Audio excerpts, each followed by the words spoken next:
A romantic encounter All she wanted was love. with a monstrous end. Who the would do something like this to my beautiful baby?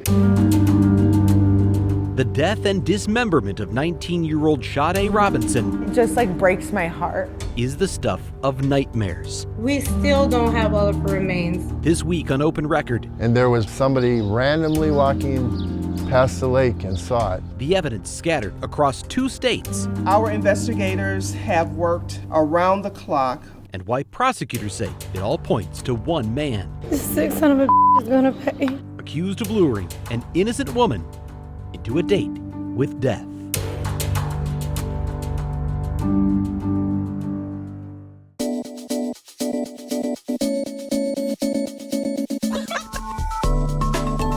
From the Fox 6 Studios, this is Open Record. I'm Bryan Polcyn, and I'm joined here by Open Record's executive producer, Sarah Smith. Hello, Sarah. Hello. And we are joined by Fox 6's Bria Jones. Welcome back to the podcast, Bria. Thank you guys for having me. It's an honor to be here. We are recording this episode on Wednesday, May 21st. 6 days from now, Maxwell Anderson is scheduled to go on trial for the gruesome death and dismemberment of 19-year-old Sade Robinson. We're going to take you through the timeline of events as they happened, so far as we know, the terrifying impact on young single women in Milwaukee, and we're going to have a special guest who will take us through the key issues that we can expect in next week's trial that is certain to draw national attention. We're going to start by taking you back to that tragic event on April 1st of 2024, right after this. Welcome back to Open Record. Little more than a year ago now, Sade Robinson was getting ready to go on a first date. And from what we know, she was excited to meet up with Maxwell Anderson. Bria, do we know how they met? How did this all start? Sarah, we're learning so much new information as we are a year later, because people are now, I won't say more detached, but they feel more comfortable talking about the scenario. So now I was able to talk with family and to learn that, no, this was not a dating app, as so many people assumed.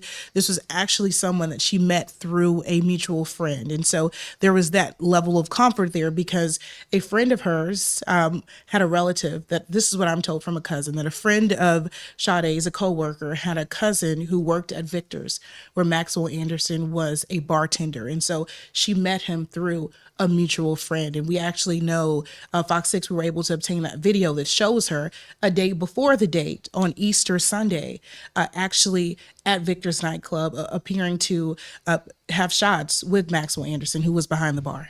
So as far as we know, though, it's still a first date they were going on where this all starts, right? We've seen the text messages exchanged where they're talking about meeting up at a place called Twisted Fisherman, which is down along Canal Street. Is that right? Yes. So he was getting his W-2, as he said in the text message, from the previous year. So that's why he said he wanted to go there, but they were meeting up. They were going to have some food, maybe have some drinks, and kind of get started on their date. You've talked to family. You've really been close to this throughout, Bria. What have you heard in terms of sort of where her mindset was going into this? I think we can all kind of put ourselves on a first date. You sort of know what the nerves are like, the anxiety. She's met him before, but doesn't know him very well. What do you know? Her family, her parents, they have no idea who Maxwell Anderson is, quite frankly. They've never heard of this guy. They say they don't even know that he's not her typical type. They're not sure there's the attraction. But the interesting thing is, that's also what I'm hearing from people who know Maxwell Anderson. Like, that's not his typical type as well. So, I mean, Maxwell Anderson. So it's just very... It's like, how did we get here? How deep were they into knowing each other? But like you said, as far as we know, this was their first date. This was their first time going out in public together alone. And unfortunately, Sade was never seen again. So they went to Twisted Fisherman, right? And I know the text messages also talk about eating, right? Yes. So, and then they ended up going to, was that one of the bars, or were there more after that? They went to Twisted Fisherman. There's surveillance cameras there that show them walking in, sitting at the bar. And to even go back to your point about just where her mindset was, when I went to her apartment, because she had an apartment in the Brewers Hill area, the lady who in the front office, she was like, yeah, she was talking to me. She was excited to go out. And so this was just someone young, hopeful, looking for love. They go to the Twisted Fisherman. There's pictures of them at the bar. Sade's phone, she had Life 360, something that was connected to her through several people. She was at Twisted Fisherman, then she went to Duke Some Water. And so from there, another bar that's in another Milwaukee. bar. Yeah, that's on Water Street. And from there, we know that later the surveillance, there's not actually surveillance videos of her going into his home. There's, I guess, appears to be maybe 2 shadows on a surveillance camera from across the street. But her Life 360 pinpoints to Anderson's home. And Anderson's home, if I understand it, is kind of on the south side, right? Yeah. It's not downtown. It's not nearby. So they really have to drive somewhere. So she gets into a car. She goes with him. The theory is they go to the house. And then if I understand from phone pings or the Life 360 or whatever, they're there for a few hours. Yes. Right? I want to say, my notes here, they get the phone pings there at 9:30 until about 12:30.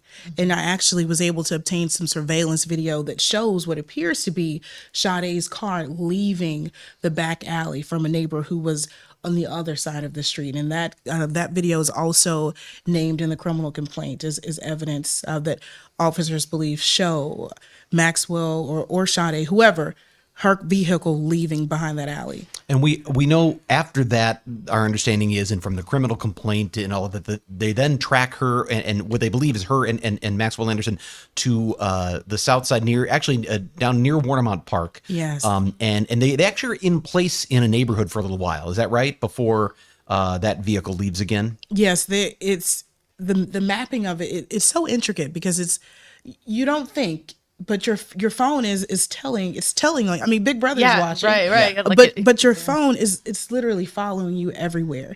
And even although, some may say, was Sade alive after she left the home? We don't know. Right. But her phone was very much so alive and tracking moment by moment where she was moving until it died. So even despite it pinging, there were no real red flags until then the next day, though, right? Yeah, this all came together because she had Easter dinner with her family. Then she was spotted out at the bar, and they went on the date April 1st. And from there, she missed her shift at Pizza Shuttle. They say she was the heart and soul of that restaurant. She missed her shift at Pizza Shuttle, and that's when she was reported missing. Because uncharacteristic, right? Like Yes. she doesn't typically miss a shift. Now, So- she's reported missing, if I understand, on the 2nd, Yes. correct? And it was also that same day that there was this body part that is these human remains that are found Yes. along the Lake Michigan shoreline near Warnemont Park or in Warnemont Park. Is that right? Yes, that's when this whole thing starts to come together, and it came together rather quickly. But at the same time, there's still more there's still more police work to do. But it came together in the sense of we have Milwaukee police investigating this missing persons case, and they have Sade reported missing, and then her car found torched. And then at the same time, sheriff's deputies later that day are called to Warnemont Park, and we learned from the court documents that there is the police officer that then makes the connection, like, okay, let's see if this is connected to our missing persons case in Milwaukee. What's really interesting is I was looking at the timeline of literally the actual times of day, and you've got the leg is discovered in the afternoon, and it's that night that she's reported missing. So she was actually reported missing after already this body part had been found. And as you said, they're trying to connect the dots. But earlier that morning, there's a car fire. Yeah. So it's all the way back at 7:30 in the morning. There's a car fire that obviously police respond to and firefighters respond to, and that turns out later to be her car. Yes, it's just crazy how it all came together. I was able to talk to a woman who lived in the home near where this car was set on fire, and she told me she heard a loud boom. She was in the bathroom getting ready. She walked out, and she told me she saw Maxwell Anderson with the look of shock on his face before he ran away. Well, and then there are also pictures, right, from inside an MCTS bus of him. Yes. Right. And where was that exactly? How did that That's come to supposed light? to be in that same area. Okay. Okay. They're saying that he got on the bus near there and was able to go towards his home. I think the thing that stands out to me, because over in the ensuing days after this, there are searches that are done, the family's involved, police are involved, the community's involved, and more of these human remains surface in different places. Much of it is actually found along the Lake Michigan shoreline further south, all the way down eventually into Waukegan, Illinois. In May, there's a leg or an arm, I believe, that washes up on the beach there. But as these remains are coming in, police have already zeroed in on Maxwell Anderson. They've said, we think this is the guy. They've arrested him. I think they arrested him within just a matter of a few days, Yeah, correct? it was like 2 to 3 days. Yeah, so they've arrested him. He's charged and ultimately charged within about maybe 10 days. But then more evidence continues to come in, and they're testing it, and they find out that these things come back to Sade in terms of DNA. So we now know that there's all of this evidence that's scattered, but it seems to me from the beginning, police knew because of those text messages, because of the circumstances, that they believed this was Maxwell Anderson. That's what it points to. Her family, her friends, they were saying that they knew who she was with. They knew that she was last heard of going on this date with Maxwell Anderson. And so that's what they had been shouting for days. They were outside the home. They were having pink outs. They were, because like we had that 10-day, I believe, that waiting period of, we had someone in custody for the severed leg in Cudahy, but we did not have a connection to the death of Sade Robinson. And so without that homicide charge, people were upset. There was outcry. People were wanting accountability. And that's what we saw for days and days before he was ultimately charged. Has there been any sort of crime scene that's been found? I mean, you would think as body parts, I mean, that's a lot of blood and things. And so have they found anything? Like investigators? That's what we're all waiting to know. We're going to see if we find that out at trial, right? We were hoping to find that out in trial. What did they see inside of that home? I have so many questions. I know her family has so many questions. Someone sent me a video of the inside of the basement inside of the home. So we kind of know a little bit of what the basement looked like, but there was not a crime scene from that video. There was no, police tape or tarp up or anything of that sort. But we do know at some point the home did become a crime scene. Well, and we know this, I thought it was fascinating. You had told me about this search warrant that appeared at some point where there's a confidential informant who apparently says that a month before this happened, they remember, or they talked to, whoever this confidential informant is, says they talked to Maxwell Anderson and they were in his basement and they saw tarps up and all sorts of things. And there's sort of a utility sink where all of this is surrounded by plastic tarp.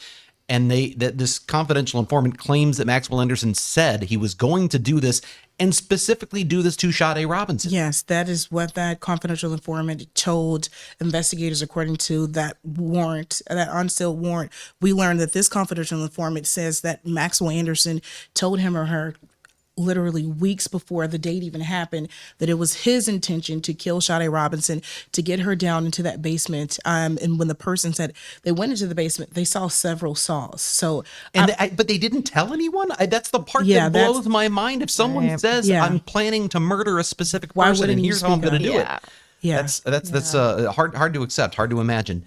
There's so much more we could talk about this, and I want to. I know that one of the things we're probably not going to talk a lot about today, but the family has sued, or the estate of Sade Robinson has sued a couple of bars in Milwaukee because she was 19. She shouldn't have been legally drinking in a bar at all. And there's questions of, was she overserved? Did that make her vulnerable to what ultimately happened? But in the end, I'm sure the family's number one thing is to see Maxwell Anderson, in their view, held responsible. But that's what this trial is going to be all about. There's one other thing, though, beyond the trial, and I want to talk about this when we come back, and that is the impact this has on the entire dating community in Milwaukee, because this is kind of the worst case scenario for someone going on a first date. Am I going to be safe? Is this person someone I can trust? We're going to talk a little bit about that when we come right back. We are back on Open Record. I'll just ask both of you ladies, have you ever used a dating app or gone out to meet a person you didn't know very well for the first time? I mean, I no dating apps here. Like, I'm a little older, so that was Lucky like you. like when I first started dating apps were very almost like taboo kind of, but that was a gazillion years ago. But the meeting someone that you don't really know, that's happened, and it's a little unsettling. But you're like, oh, I'll be okay.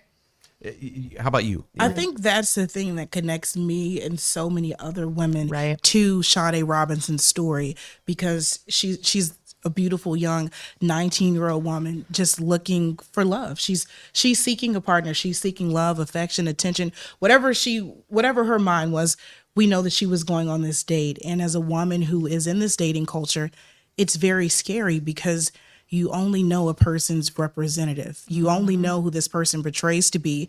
We don't know how many times she met him, but we know at least we have video of at least one encounter in person. This is someone she trusted through a mutual friend. She's like, oh, this guy is cool. Right. He's my friend's friend's friend, People date in their circle. And so I think maybe that's probably why her guard was down.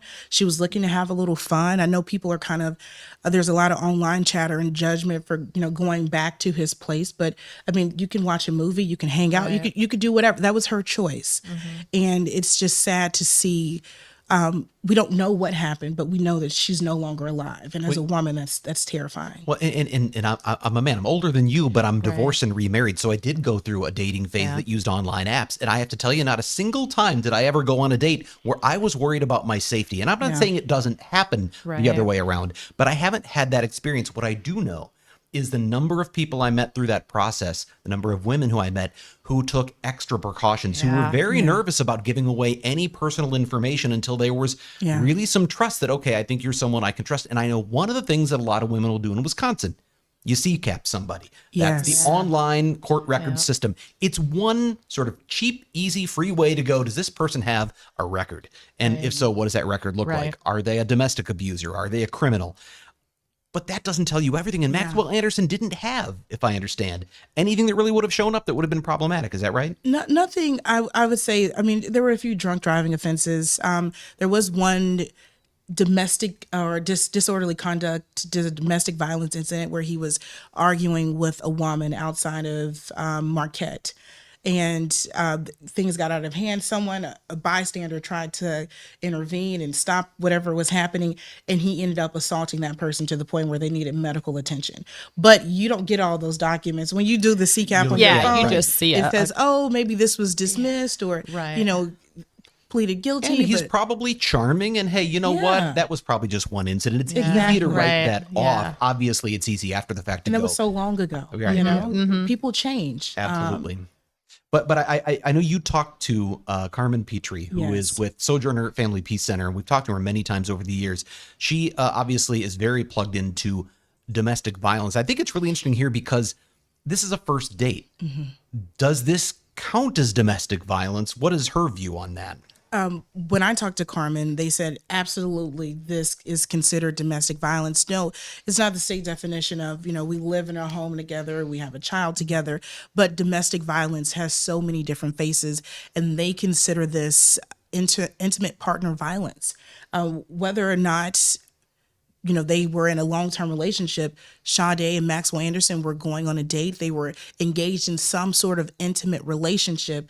And so for them, this is considered domestic violence. I just think about, it's one thing, it'd be horrible no matter what, to have a domestic violence incident that costs you a family member or a loved one. But for Sade's family to have to deal with the additional stress and uncertainty and drama of the dismemberment, her body parts being scattered. There are still parts of Sade that have never been found. How you've talked to the family, I know, a number of times. How are they dealing with that part of all of this? I get emotional talking about it because as a reporter, I'm constantly asking people to relive traumatic events. And I feel bad whenever I call her dad, he's like, what else happened? My heart just stopped. Like, I stopped You're about breathing. to deliver more bad news. When I see a 414 number, when he said that, my heart sinks because I don't know what you're about to tell me about my child. This is someone who can't sleep. Her mother and her father. Her mother can barely walk some days because this trauma has physically taken a toll on her. And so they are still looking for her crown. They will tell you that every day. They're still looking her crown, for meaning her head. They're still looking for her head. And they won't have complete closure. And whatever happens in court, if it won't really mean much to them if they do not have the rest of her. And that's what they want. They want all of their child, and they want justice served. And I think it's probably a good time for us to break and bring in our next guest, because the real key here for the family is that piece of justice. Is Maxwell Anderson guilty, and will he be held accountable if he is? He is taking this to trial. This is, and I think as an observer, many of us thought, I didn't know that this would go to trial. You thought maybe this was going to be a plea. There's seems to be so much evidence, but the state has things to prove. And we're going to talk to somebody who knows all about what the state really will have to prove in this case. When we come right back, we're going to talk to Julius Kim of Kim and Lavoie. We'll do that right after this. And we are back on Open Record, and we are joined by criminal defense attorney Julius Kim of the law firm Kim and Lavoie. Julius, thank you for being here on Open Record. My pleasure. We just found out, you told us right before during the break, that this is your first time on a podcast. I can't believe it, but I'm so excited to have you here. It is, and thank you so much for the invite. I appreciate it. So you have defended a lot of accused criminals. Can you anything that involves a case like this? There are obviously some real unique attributes to this. Yeah, we've defended lots of people at our firm. I've personally defended lots of people for cases involving homicide. But in all honesty, cases like this, let's face it, don't come around very often, especially given the facts of this particular case. It's pretty unique. So you don't see many situations this come around during the course of a career. We were talking about this sort of timeline of events, the various cell phone pings, Life 360. There's surveillance video. There's some witness sightings. There's a picture that's painted by the prosecution of just a mountain of evidence that says, the text messages at the beginning of the night, all that sort of thing. This points to Maxwell Anderson. So I asked you this, I think, off camera, but what kind of possible strategy could Maxwell Anderson have here? What if you were his attorney? I mean, what's the defense here? What's a tough case? Well, first of all, we have to remember that this is actually kind of a whodunit case. There's a lot of evidence that suggests that Maxwell Anderson committed this offense or these offenses, but there is no smoking gun, so to speak. There's no confession. There's no admission. And so this is a case that's going to have to be pieced together slowly and methodically by the state. So as a defense attorney, whenever you have a case involving circumstantial evidence, there are lots of opportunities to kind of attack or to question along the way, because this is going to be like a trail of breadcrumbs that ultimately lead to a goal or a conclusion at the end, and that is that Maxwell Anderson is guilty. However, along the way, along that path, there's going to be opportunities for his defense to try and poke holes as to whether that really means that X happened, or whether that is actually a logical link that makes sense. I wonder, I think of other cases where maybe a defendant might try to come up with some sort of alternative theory that it wasn't me, it was them. That doesn't seem like that's really the case here, but Maxwell Anderson doesn't have to do that, right? He doesn't have to come up with who else could have done this. Yeah, that's a great point, Brian. There are sometimes cases or trials that you do just for the mere fact that you have to put the state or the government on its burden of proof.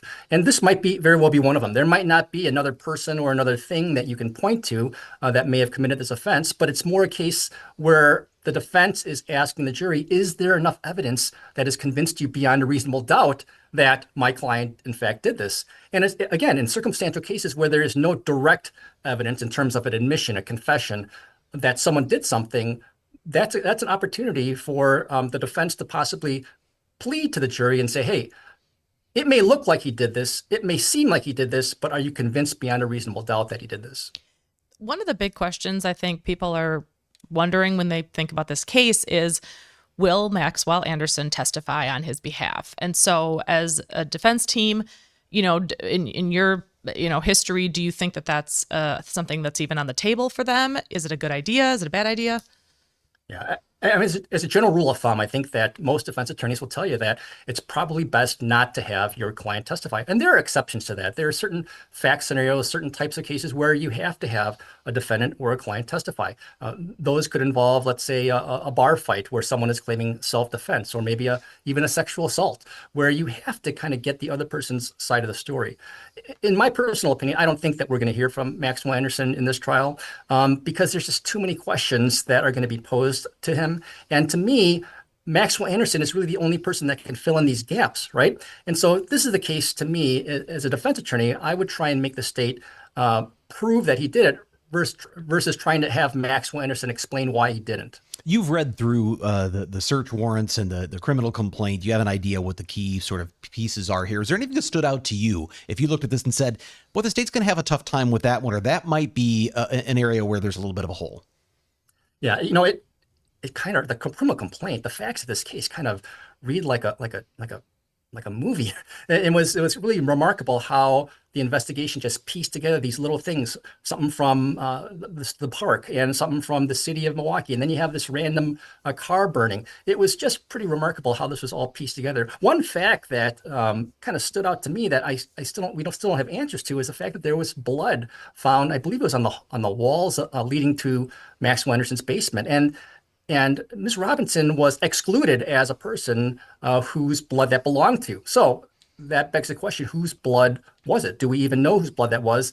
And if it wasn't Maxwell Anderson's blood, then Are there other victims? Are there other people that were involved in something like this? So that, to me, is a question that still needs to be answered, and that could be a way that the defense can kind of flip the script here and saying, listen, there's more going on here than we realize. Yes, they're saying that it happened this way, but we don't know exactly what happened on this particular night or who was even there. I think of things like, for instance, the car. If that was the scene where it happened, the car's been burned. That may have taken care of some of that evidence. You have the basement where apparently the first time they went through, they didn't find body parts or blood or evidence that they could use. They went back a second time after a confidential informant told them, yeah, I saw this stuff in the basement. And they went, oh, let's go get the pipes under the sink and see if maybe there's something in there. I don't know if we know the results of that. There was also DNA on a hoodie that came back to be Sade's. Of his hoodie from that. Okay. Yes. So, see, but the question of where this occurred, I think, is still.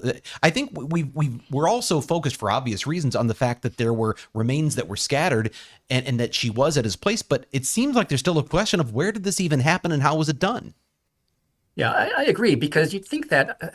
Again, I'm just trying to be sensitive to the facts of this case and the fact that this is a pretty horrendous fact scenario we have in front of us. It's pretty gruesome, but those are good and fair questions to ask. You look at the timeline here. Miss Robinson was brought back to Maxwell Anderson's home, and this all supposedly happened in about a 3-hour time span. Something happened supposedly between the two of them that went south, horribly south, and that resulted in Maxwell Anderson killing Miss Robinson, at least according to what the state's theory is.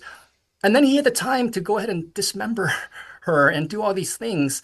And yet there's not all this DNA evidence that we think we would normally see, because we see crime shows, we watch TV, and we think there's going to be blood, DNA evidence under the carpeting or on the walls or spattered somewhere. But if he did this, he did a pretty good job of cleaning up after the whole situation. Well, I wonder the idea of so many of the parts of human remains coming up out of Lake Michigan, does that make it more difficult to get some of that evidence because it's been in the water, it's been either washed away or contaminated with other things? I mean, does that actually play into the difficulty for the state here?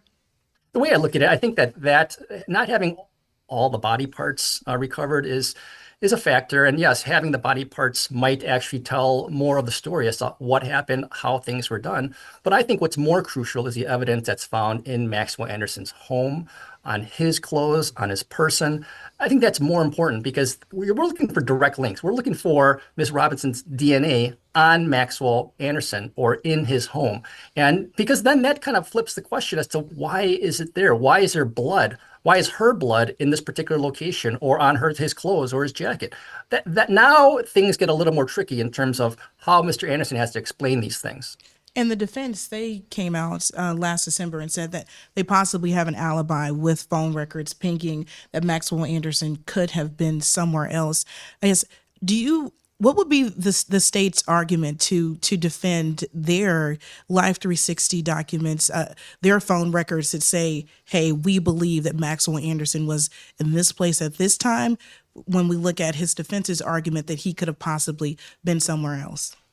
That's a great point, Bria, because a lot of times when the general public looks at cases like this, all that's released is the criminal complaint. And criminal complaints, by their very nature, are trying to direct all the evidence to a particular person and explain why someone is guilty of an offense. But a lot of times what the criminal complaint does not have are the facts that aren't there or that the defense may have. And so the things that, in terms of getting, that was noticeably missing in terms of the criminal complaint is, where does Maxwell Anderson's phone put him, right? We never saw that in the criminal complaint. And those are good and fair questions to be brought up. And the defense might very well have a very good defense here, an alibi defense, if Maxwell Anderson's phone shows him in other locations. If it does, now the burden's kind of shifting back to the state, saying, okay, you're saying he did all this, but why is his phone in all these different locations if he's the one that was up to all this stuff? Well, you heard us talking about this confidential informant that's apparently come forward allegedly and said that they had a conversation with Maxwell Anderson in his basement where he laid out these specific plans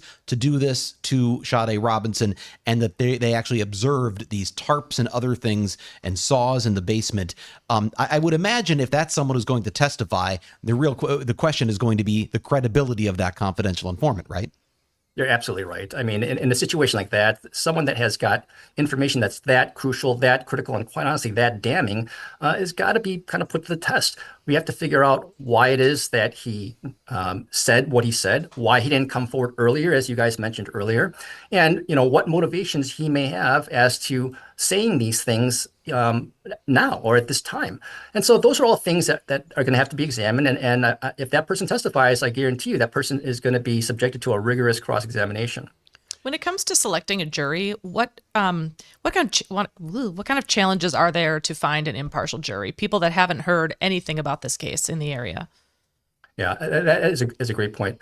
I don't think it's going to be possible, quite frankly, to find a jury where no one on the jury has heard of the situation. It just made such headlines for so long, and it still does. And as by virtue of this podcast, this is going to be big news for quite some time, not only in Milwaukee but nationally. I think the question is, knowing all of these facts, can you set aside any things you've heard about this case or any preconceived notions that you may have about this, and listen to the evidence as it's presented to you in court, not what you heard on TV or read about in some article, but can you be fair enough to sit in court and assess the evidence, assess the credibility of witnesses, and determine if the state has in fact proven that this person is guilty beyond a reasonable doubt. That is challenging, but it's not impossible, because there are a lot of people that I think are in fact capable of setting aside any things they may have heard about this case in their life and committing themselves to trying to be fair as they can in this particular case. I get the sense this is going to be a trial that if it goes, if there's not a plea before next Tuesday, that it is going to be a lengthy trial. This one's going to take some time because of so much evidence in so many different places that is going to be presented. I agree. And because there's so many different scenes, we have kind of purportedly the main crime scene that everyone is suggesting was at Mr. Anderson's residence, but there are lots of different locations where this incident occurred. We have Warnemont Park. We have the area where the car was found burned. We have the apartment. We have the bars that these two were at on the night of the incident. So because there's so many different locations, that's going to involve lots of different witnesses. And just the sheer volume of witnesses that are going to be called upon to testify is going to drag this trial out a little bit.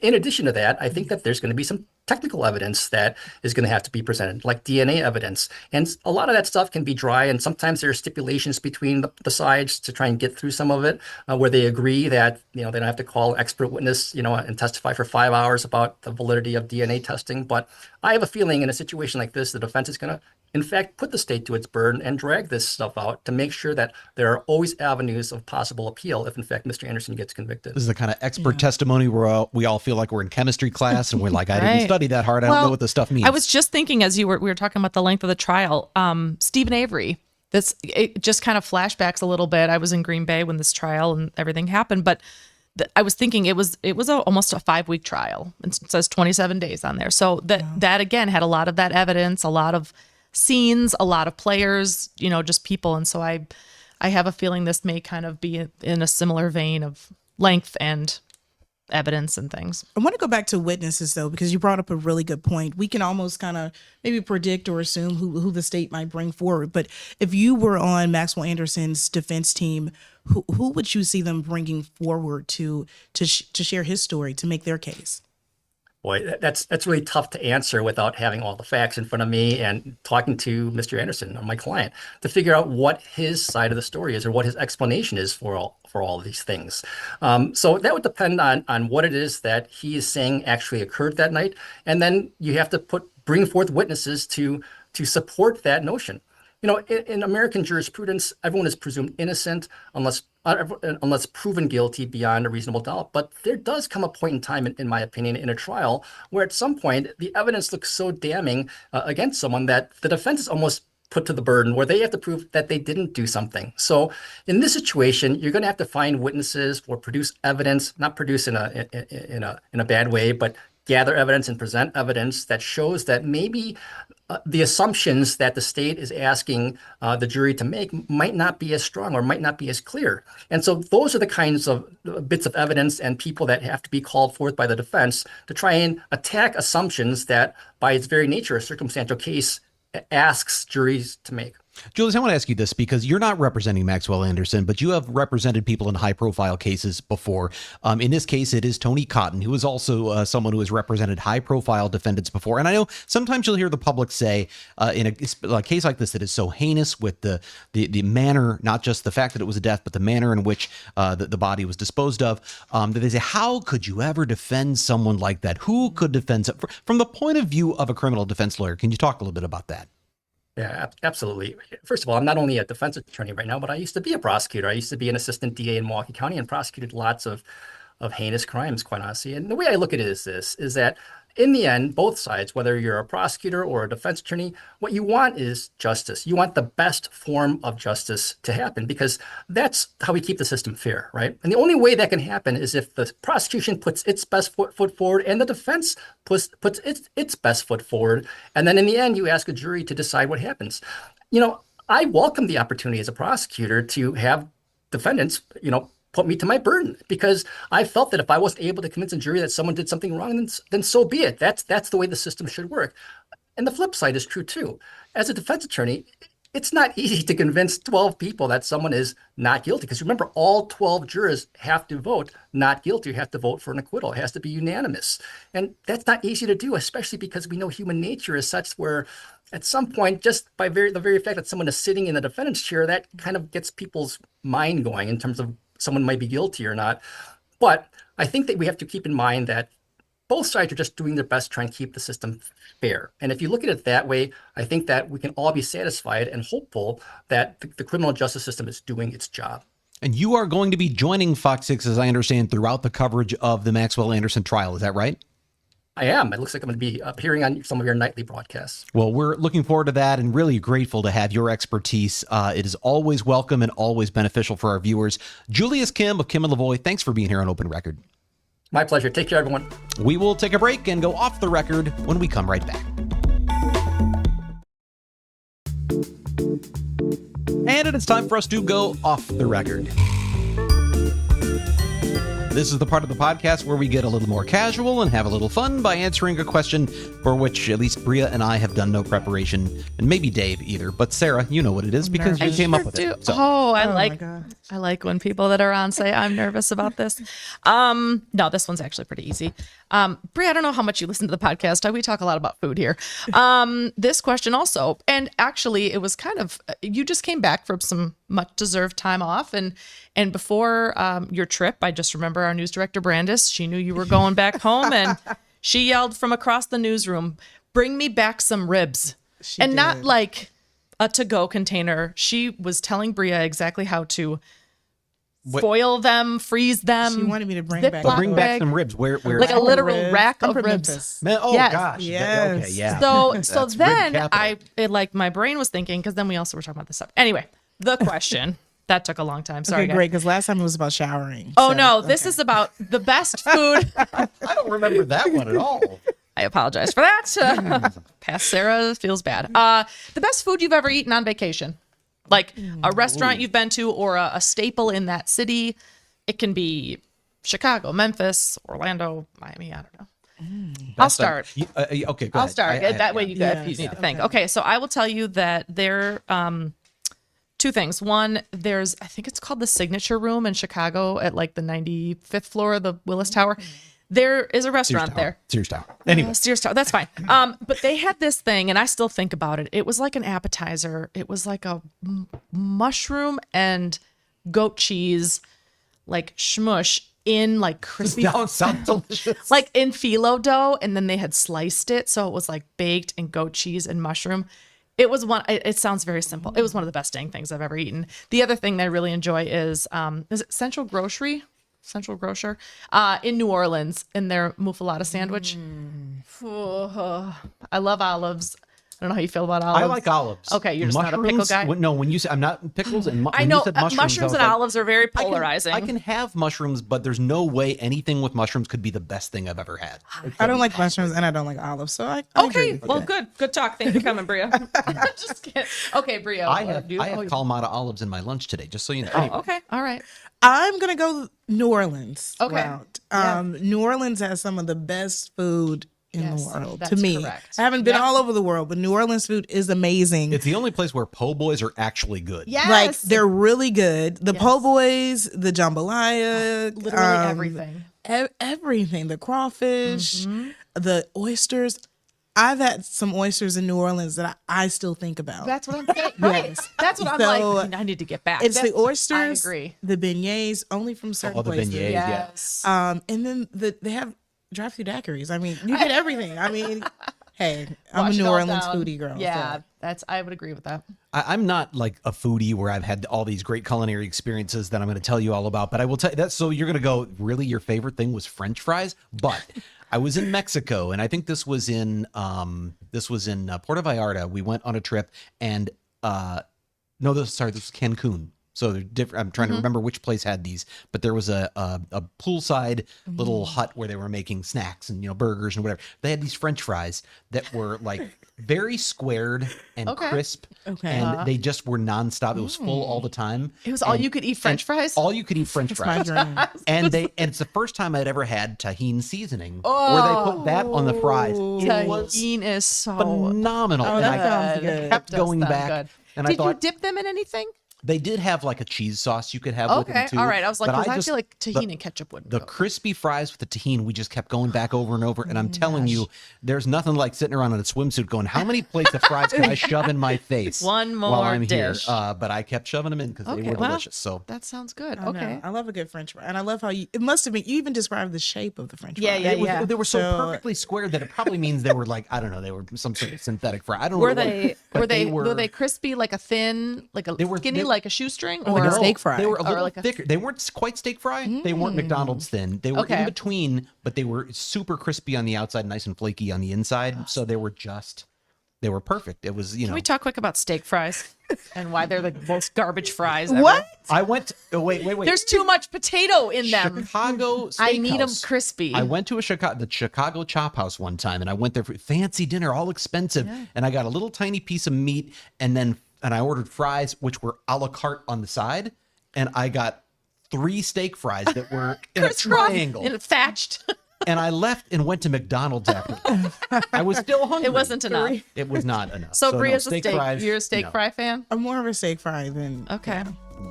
more steak fry than shoestring. All right. Well, we're going to take a break, and we'll wrap things up when we come right back. The Fox 6 investigators, Is fearless, that a gun in your hand? Did you just hip check me? unrelenting, We don't just ask questions. We demand answers. award-winning, in-depth journalism. We are Milwaukee's investigative team. Experienced and respected. The Fox 6 investigators, because you matter. Dig deeper, track updates, and binge watch our latest investigations only on the Fox Local TV app. When we are back on Open Record, before we sign off, we do want to talk about Bria. There's a reason you are here to talk about this story, Sade Robinson, because you have been working on this throughout the course of the case. You've also put together a whole series of stories, right, that have been airing this week, and as we record, there's still a couple more to come out. By the time you see this, they may all be out and available on Fox Local. Yeah, we worked on 4 different stories. Shout out to Dave Machuda, Colin Shimenauer, because I could not have done this without them, as well as Sarah. So thank you so much for your help. But we worked on 4 important stories. We started with the timeline of how we got here. It was important, obviously, to share Sade's story, but to even for me, for you guys to want to just highlight the case, to shed light what happened to her family. They're grateful for us even going in depth with her story, but we have a timeline of what happened. We talked to her mother and her father, who for the first time together are talking about life after tragedy. We look into the psychology of homicide. We talked to a retired MPD lieutenant who worked on the Jeffrey Dahmer case, who has expertise when it comes to high profile crimes. He shed light on this situation, whether the case from both sides, so the defense and the prosecution. And we talked to Carmen Petrie with the Sojourner Foundation. We talked to them just about the bigger picture issue here, the dating culture. Even as a woman, we talked about it. I went on a date recently. I had in my purse brass knuckles. I had a taser, and I had a pepper spray that my dad got me that are all pink and bedazzled. And I imagine you probably told many people I did. where you were, the schedule. I had about 5 people that had my location, Yeah. and I was talking on the phone with someone as I walked in so that Yes. they knew that someone loved me. Yes. So these are just Yeah. all the things that Those you are have to very think real of. things. I don't mean to Yeah. dismiss them by laughing, but I am from Yeah. now on going to call you Brass Knuckle Jones, just so you know. They're like Hello Kitty brass knuckles. Yeah, my dad got them. Bria Jones, thank you Yeah, again yeah. for being here on Open Record. If you have a topic you would like us to discuss on the podcast or an issue you think we should investigate for Fox 6 News, send your emails to fox6investigators@fox.com. As always, thank you to the people who make this podcast possible, our executive producer, Sarah Smith, our editor, Dave Machuda, and our chief photographer, Cale Zimney. With that, I'm Bryan Polcyn. We'll be back next week.